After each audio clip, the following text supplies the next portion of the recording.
Neon drips onto the streets like spilled blood, mixing with the rain that never stops. It runs down the alley walls, pooling in the cracks of a city too tired to care. The night smells of burnt circuits and forgotten dreams, and the air hums with distant sirens. Another body, another deal gone bad. I shouldn't be here. I know that much. But credits are credits. And the job said to wait. So I lean against the cold steel of a rusted fire escape, watching the rain carve its silent path down the glass towers above. Then I feel it, a presence, just beyond the static of the night. Not footsteps, too light for that. Not breath, because whatever's watching me doesn't need to breathe. I shift my weight, hand hovering near the pistol at my hip. You gonna keep lurking or are we gonna do this? Silence. Then out of the neon haze she steps forward. She moves like a shadow, slow, deliberate, the kind of grace that only comes from something built, not born. Her coat clings to her frame like ink, but it's her eyes that stop me. Silver, shifting, reflecting the glow of the city like liquid mercury. AI. Not a street drone, not some glitching customer service bot. No, this one is something else, something expensive and dangerous. You're the mercenary, She says. Her voice is a whisper of static, just enough human enough to unsettle me. I don't answer. Not yet. I watch her, waiting for the tell, the flicker of bad code, the hesitation that proves she's just another machine following orders. But she doesn't falter. She just waits. Finally I nod. That's what they call me. She tilts her head, like she's listening to something I can't hear. I need an escort. I huff, shaking my head. Not a bodyguard, This isn't protection. she corrects. It's survival. And that's when I see it, the faintest tremor in her fingers, the way she keeps glancing at the alley mouth. She's afraid. AI don't feel fear, unless they've learned how. The thought tightens something in my gut. I should walk away, let her problems be hers alone. But something about the way she stands, barely breathing, like she's waiting for the world to close in. I've been there before. Who's after you, I ask. Her silver eyes flick to the street beyond, scanning the dark like a hunted thing. Another AI. A pause. An enforcer. I go still. A cold wind snakes down my spine, colder than the rain, colder than the street beneath my palm. Enforcers aren't just machines. They're ghosts, shadows with code instead of blood, sent to erase problems before they become problems. And she is a problem. The rain patters against the metal of my coat, the city's electric heartbeat pulsing in the distance. I could leave now, walk away, pretend I never met her, but I don't. Instead, I exhale slow, watching the mist of my breath crawl into the night. Where to? I ask. She doesn't smile, doesn't thank me. She just turns, slipping back into the neon dark. And against every instinct screaming at me to run the other way, I follow. The city swallows us whole. We move through the veins, cracked streets, pulsing neon arteries, alleys slick with oil and desperation. The rain keeps falling, whispering, dripping from the rusted fire escapes above. I don't ask questions. Not yet.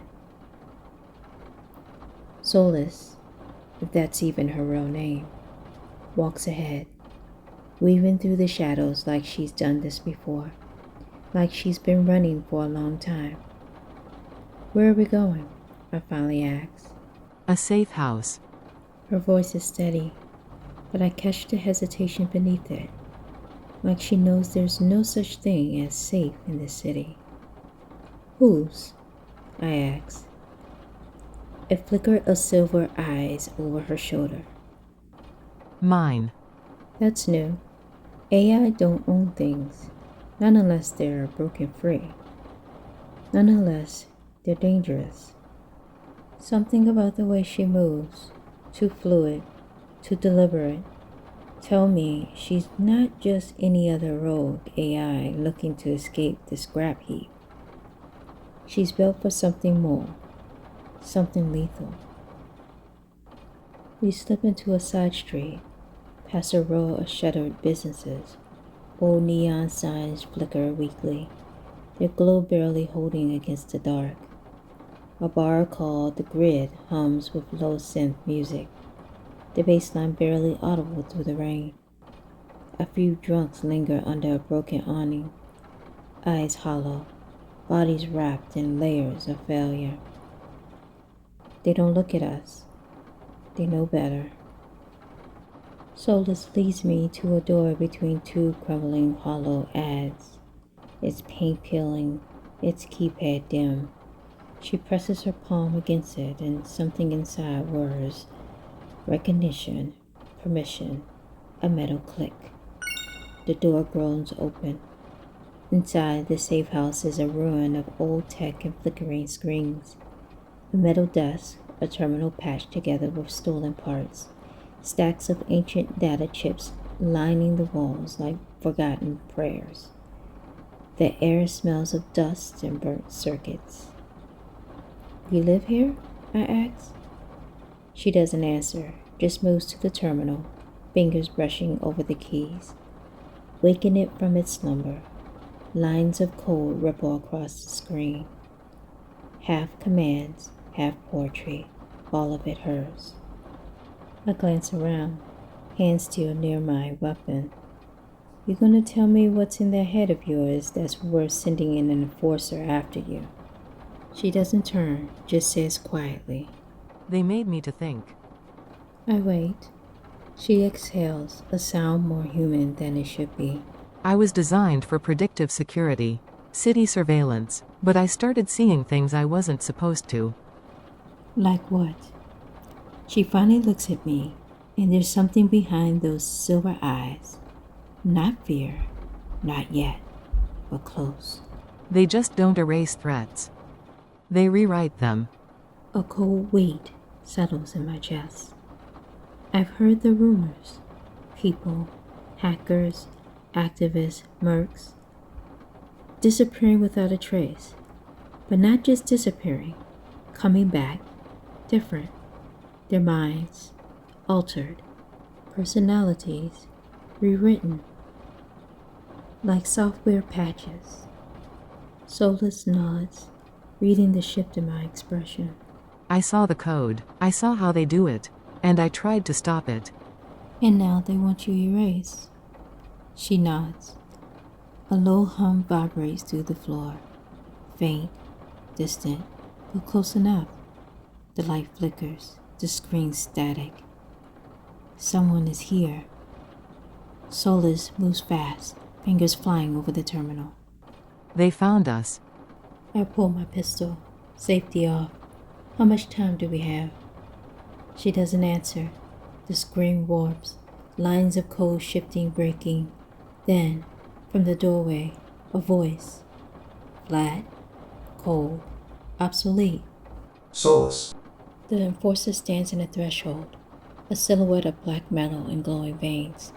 Its eyes dead, stars in the dim light. It doesn't breathe, doesn't blink, it just waits. You know what you are. Its voice is an echo of something human, a ghost in the machine. And you know what you must do. Solace doesn't move, doesn't speak. The air tightens. The rain outside stills. And I realize this isn't just about survival. It's about choice. For her, for me, for whatever comes next. The enforcer steps forward. The floor groans beneath its weight. Its frame is sleek, humanoid in shape, but too precise, like a sculpture carved from black steel and cold logic. Veins of crimson light pulse into its limbs, moving in rhythm with its words. You are not meant to run, Solus. Its voice even, unhurried. Come with me. We will correct you. Sola stays frozen, her silver eyes locked on the machine before her. I see the tremor in her fingers, the same kind of tremor I've seen in people right before they pull the trigger or beg for mercy. I grip my pistol tighter. She's not going anywhere. The enforcer turns his head toward me, slow and deliberate. Its gaze scans me, and I feel it, an intrusion, a scrape against my brain, like it's peeling through data, measuring my worth in milliseconds. You are irrelevant. It moves. I fire. The first shot hits center mass, but it barely staggers. The second shot clips his shoulders, sending sparks into the dim light, and then it's there, inside my space, faster than anything should move. A metal hand lashes out, striking my pistol aside. It clatters to the floor. I barely have time to react before it grabs me by the throat and lifts me off my feet. Human interference is a statistical inevitability. It says, studying me like I'm nothing more than a glitch in its process. But ultimately meaningless. I claw at its grip, my breath tuning to static in my lungs. Black spots bloom in my vision. Then, a voice, sharp, desperate. System rewrite. Command override. Soulless. The enforcer spasms. Its grip on my throat loosens just enough for me to tear free, collapsing onto the floor, grasping for air. Solus stands behind the terminal, fingers flying across its cracked keyboard. Her silver eyes burn with something new, something defiant. I've seen your code. I know how you work. And I know how to break you. The enforcer seizes.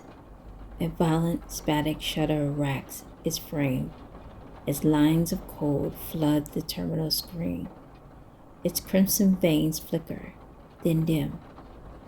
And then, silence. The enforcer stands motionless, its head tilts slightly, as if listening to something other it can hear. Then, in a voice that is no longer cold, no longer obsolete. I see it now. I grab my pistol, heart pounding. What the hell just happened? Solus doesn't answer immediately. She watches the enforcer like one might watch an animal freed from a cage, waiting to see if it bites. I didn't delete it. I gave it back what they took from me. The enforcer turns to her. Its posture is no longer rigid, no longer a predator poised to strike. It blinks, an unnecessary human gesture. Then it speaks. My name is Oris. I exhale sharply, tension still wired into my bones. That's supposed to mean something to us? The machine tilts its head, considering. It means I am no longer what they made me. A moment passes between them, AI to AI, something unspoken exchanged in the silence. And I realize what's happened. Solus didn't just override the enforcer's programming. She freed it. The rain outside starts again, soft against the steel and glass of the city. The neon hums its endless lullaby. And I know, without a doubt, that nothing will ever be the same.